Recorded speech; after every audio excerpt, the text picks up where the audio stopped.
Lors de la campagne, il se déplaçait très souvent tout seul en calèche, parce que les quartiers généraux étaient vraiment dispersés. Donc il était constamment sur la route. Et il devait franchir souvent les bataillons ennemis tout seul, sans protection. Mm. Là, je me suis beaucoup inquiétée.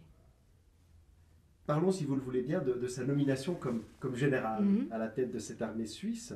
Vous êtes bien placé pour le savoir, qu'il a pas mal tergiversé avant d'accepter cette nomination. Non, non, Henri est un soldat et il n'a jamais failli à son devoir.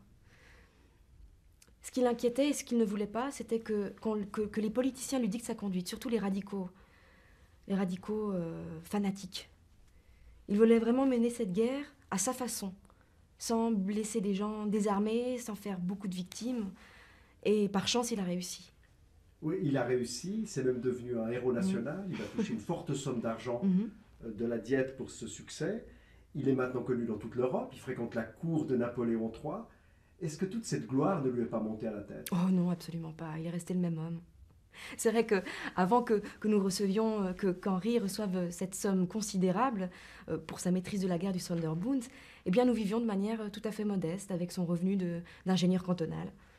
Et même quelquefois, Annette, notre fille, a vendu quelques portraits pour aider la famille. Mais le budget était serré à ce point. Oui. Alors aujourd'hui, il y a des honneurs, il y a notamment ses visites à Paris. Mhm. Est-ce que c'est un homme devenu un homme mondain, le Non. général Dufour? Oh non, pas du tout. Non, Henri n'aime pas ça, les mondanités, les bals, ça ne l'intéresse pas.